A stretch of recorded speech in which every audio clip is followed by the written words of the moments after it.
Dr. Perry Carpenter. I'd like to thank you for taking the time to join me on this week's video. On this week's video, we're in session number 3 of our new series entitled the QME Report, the Compliance, Credibility, and Persuasiveness Checksheet. And the purpose of this program, just to remind ourselves, is to improve the content and quality of qualified medical evaluation reports such that reports accomplish 2 objectives. Number 1, that they resolve disputed issues involved with each particular case in the workers' compensation system. That's number 1, that they actually resolve the disputed issues. And that number 2, that the reports can be used by the parties to swiftly and expeditiously move cases forward and through to completion in the workers' compensation system. It seems that qualified medical evaluators' low-quality reports cause 2 unintended consequences in the California workers' compensation system. The first is that they cause unnecessary delays in the system, and many different types of delays, including delays in injured workers being able to receive benefits to which they are entitled to and to which they sorely need. And then number 2, low-quality QME reports contribute to ever-escalating costs on employers and/or claims administrators as qualified medical evaluators' reports fail to be able to resolve disputed issues and cause clogs and barriers and barricades and roadblocks to moving cases forward swiftly through the system. So there's a push now to improve qualified medical evaluations quality, the quality of the QME report, such that those problems in the system are alleviated. And we're talking in this program exactly how to do just that. And in our last session, we talked about what are going to be the new required elements, to be found in the qualified medical evaluation report. And the required elements are described in 2 basic sources. They're described in California Code of Regulation 10606, and then also in slightly more detail, they're described in the 2016 Physician's Guides. Now, you'd be surprised at how many qualified medical evaluators' reports do not follow the format that's described in these 2 reference sources. It seems that many qualified medical evaluators create their reports from a template that they use in their clinical practice, either for generating SOAP notes and/or for generating examination findings, and/or possibly for generating reports associated with personal injury cases in their clinical practice. And while these report generating softwares may be adequate for the clinical application, they are not compatible with the requirements of California workers' compensation, which are specifically described in these 2 reference sources that I mentioned to you and that we went over in our last session, which is CCR 10606 and the 2016 Physician's Guide. Both of these reference sources describe the elements that are required to be in our QME reports that customize and make our reports specific to the California workers' compensation system.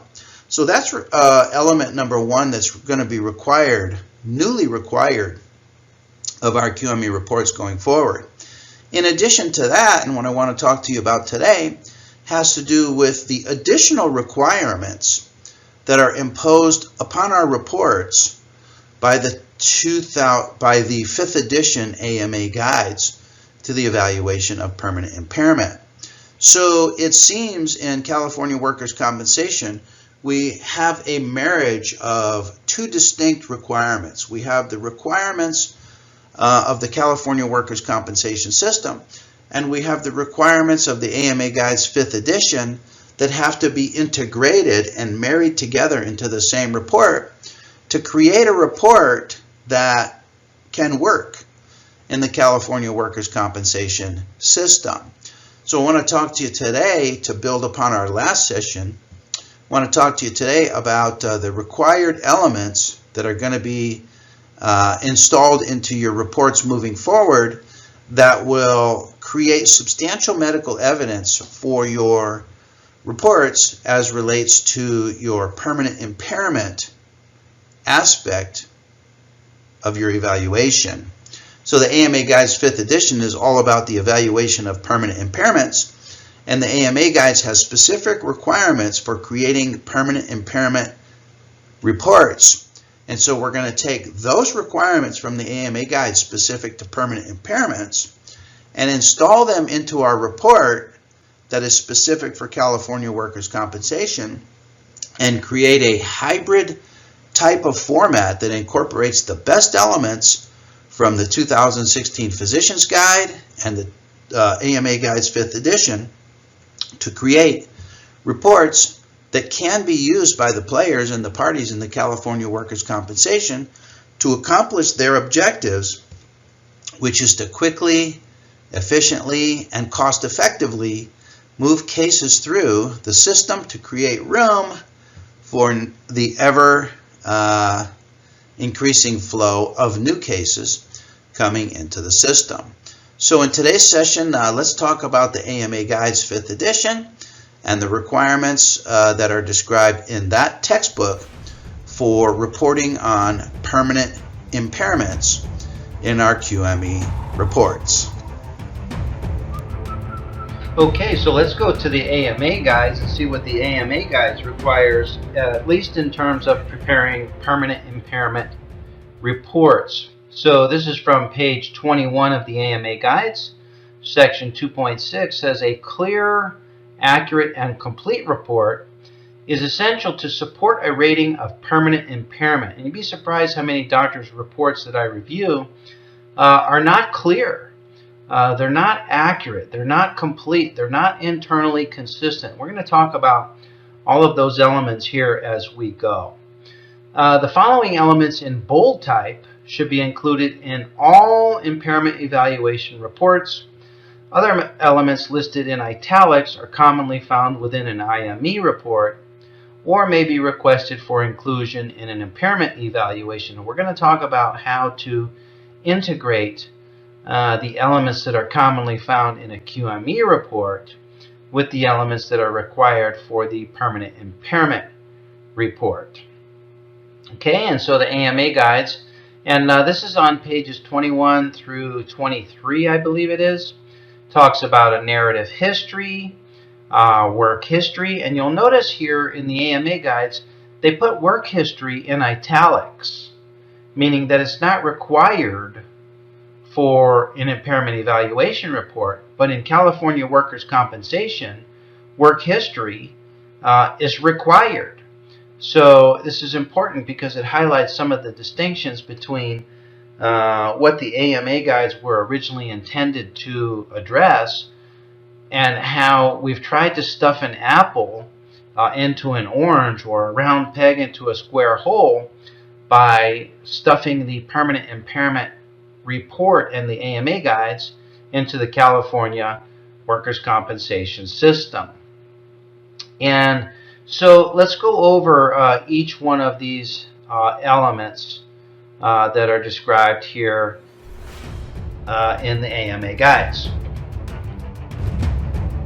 Okay, so the AMA Guides require that we have a section in our report entitled The Narrative History, with work history being optional, but we'll talk more about that in our hybrid format in just a minute. They require that we elaborate on the current clinical status, and that includes what they describe as the chief complaint, the review of systems, and the physical examination. And you'll notice here that I've put review of systems in bold, and I want to emphasize the review of systems because I found that not many doctors actually perform a good or any review of systems. And I believe it to be important because the AMA Guides state specifically on page 18 of the guides, they say that the physician needs to ensure that the examinee understands that the evaluation's purpose is medical assessment, not medical treatment. So we're not there to provide medical treatment. We're there to perform an assessment to determine their current condition, specifically as relates to the presence or absence of permanent impairment. However, if new diagnoses are discovered, the physician has a medical obligation to inform the requesting party and the individual about the condition and recommend further medical assessment. And this is particularly appropriate. Specifically, I can cite at least one case in my own experience where my physical examination uncovered an examinee who had the early stages of Parkinson's disease.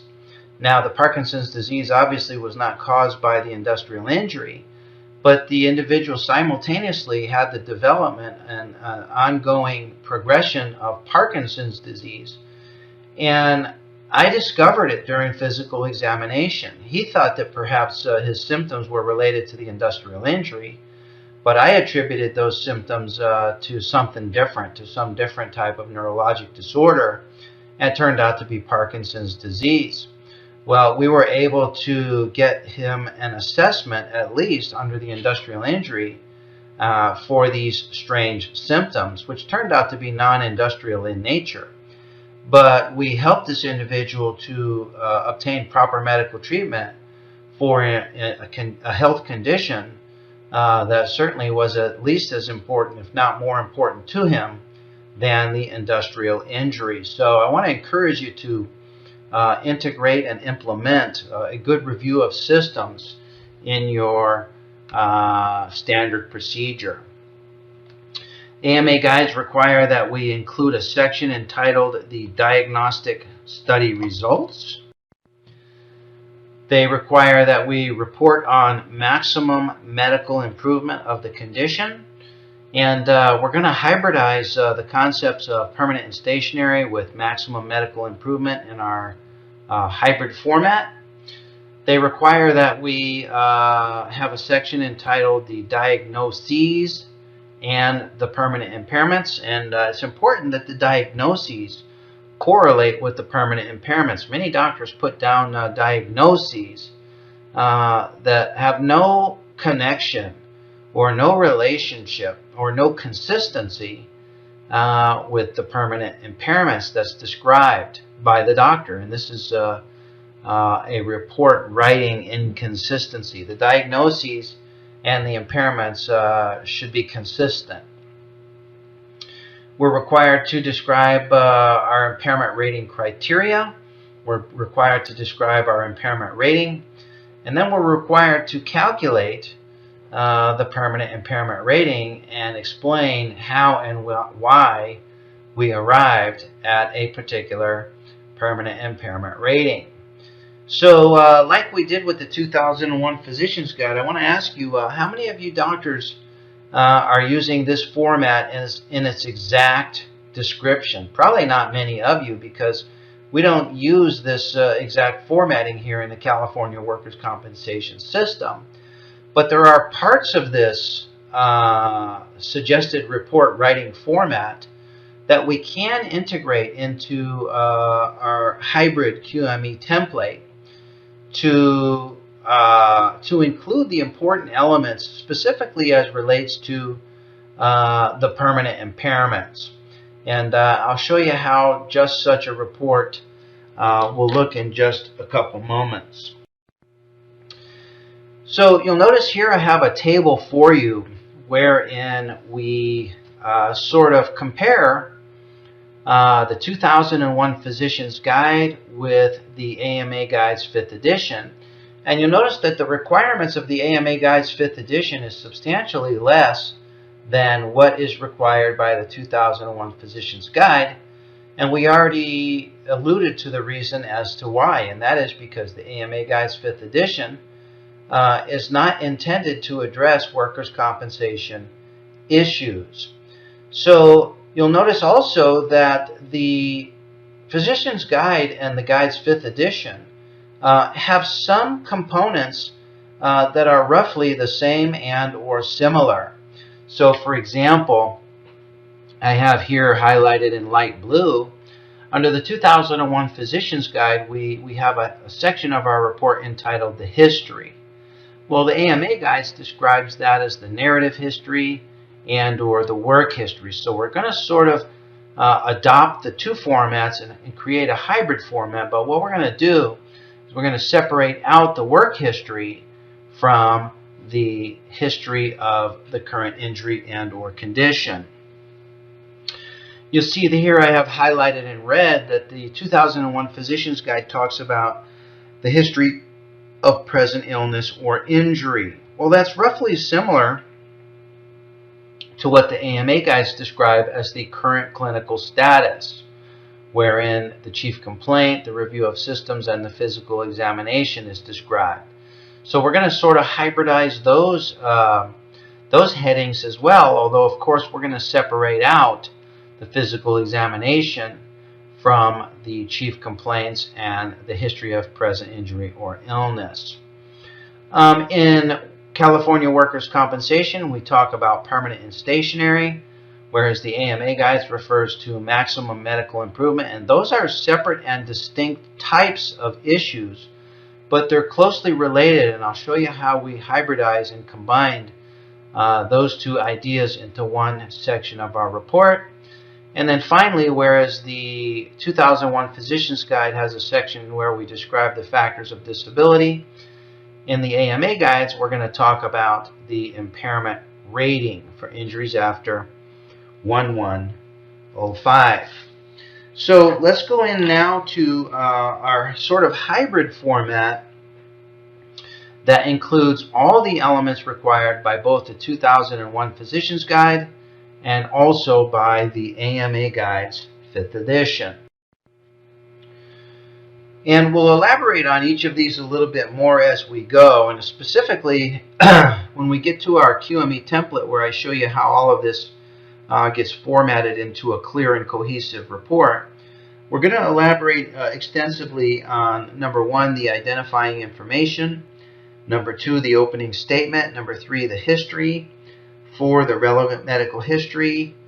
We'll go over extensively number 6, the review of records, and then also we'll talk about activities of daily living and symptom questionnaires. So these are all elements that we're going to include in our current report writing template to cover all dates of injury, both before and after 1105. We're also going to include a section where we talk about the occupational history. The AMA Guides refer to that as work history. We're going to have a section entitled the review of systems. We're going to have a section entitled the claimant report of symptoms. And isn't that a much more politically correct term than is claimant complaints? I think report of symptoms is much more politically correct, because the claimant is going to report to us what their physical symptoms are as relates to the industrial injury. We're going to have an extensive section entitled the activities of daily living assessments and symptoms questionnaires. And this is an interesting section because nowhere in the 2001 Physician's Guides are we required to report on activities of daily living, except to the extent that pain or the examinee's subjective factors of disability may interfere with various activities. On the other hand, the AMA Guides is all about activities of daily living. In fact, the entirety of the concept of permanent impairment is related on adverse impact on activities of daily living. So we're going to have an extensive section, a thorough section, and a masterpiece of a section of our report that deals with our assessment of activities of daily living. And I've reported on this in other QME home study continuing education programs and courses.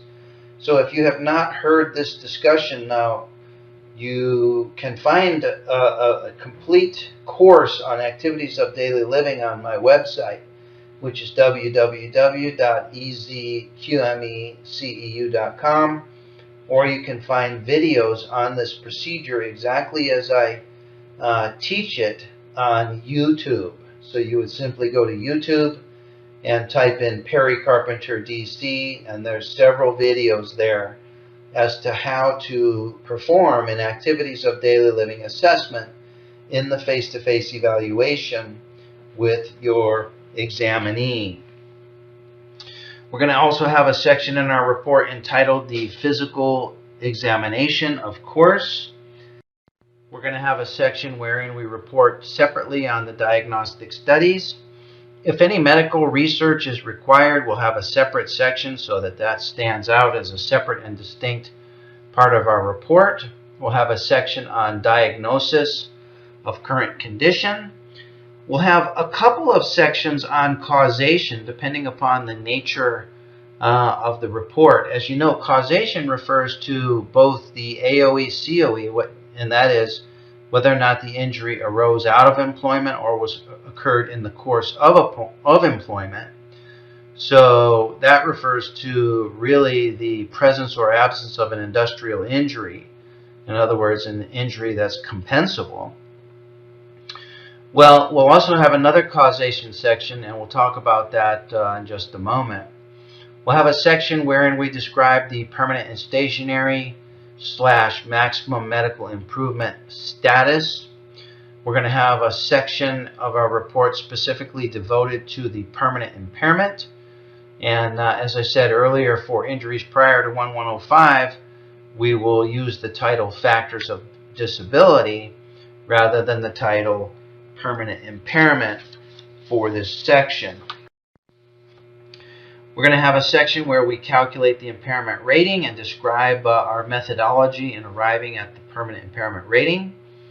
We'll have another section on causation. If indeed we find the applicant to be permanent and stationary and suffering from some degree of permanent impairment, we'll have a section wherein we describe the apportionment of the permanent impairment based upon causation.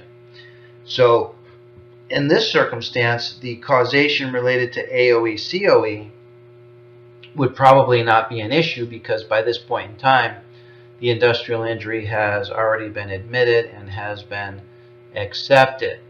But we'll still discuss the causation of the apportionment of the permanent impairment. We'll have a section wherein we describe either further or future medical care, depending upon whether the applicant is indeed permanent and stationary or not. Then we'll finish up our report with a section on the work status or any work restrictions that may be appropriate for the examinee. And then, like we did with our 2001 Physician's Guide, we're going to have all of the mandatory disclosures and mandatory declarations that bring our reports in compliance with all of the labor codes and codes of regulation that govern these reports. Okay, so let's break down some of these sections and go into these in detail, and then I'll show you how these sections would look in your actual QME report. Okay, so doctors, each one of these required elements that are described in CCR 10606 in the 2016 Physician's Guide and also in the AMA Guide's 5th edition can be combined into a hybridized format to create the perfect usable report to quickly resolve issues in the California workers' compensation system. And each of these required elements, I want you to picture this in your mind, and I want you to picture the current template that you're using to generate your QME reports.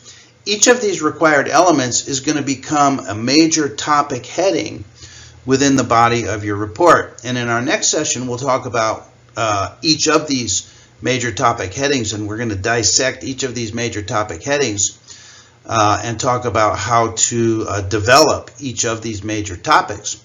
But for now, I just want you to picture the topic headings within the body of your report. Each of these all capitalized in all capital letters within the body of your report.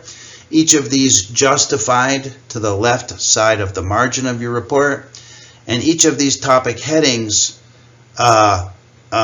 set apart from the other text in your report in bold. So these are all capitalized and all bolded topic headings within your body of your report. Each of these are representing one or more of the required elements described by one or more of these three sources that we rely on to determine the layout of our QME report. Okay, so doctors, I hope this helps you. So in addition to envisioning each of these as a major bolded topic heading in your report, in our next session, I'm going to show you how to take each of these major topic headings and take your report over the top and separate your report from all of the other pedestrian and mundane reports by using each of these required elements in your table of contents at the beginning of your report. Imagine a report wherein on page 1 of the report you include a table of contents of each of these major topic headings that refers the reader of the report to the specific page in your report where each of these major topic headings are discussed. This will make our reports even more infinitely more valuable and more usable by the parties in the system. You know, there's some discussion within the system that the parties only use certain sections of our reports. For example, the causation section of our report, or the permanent impairment section of our report, or the apportionment section of the report. Okay, you get the point, that not our entire report are used by the parties, and to this I disagree.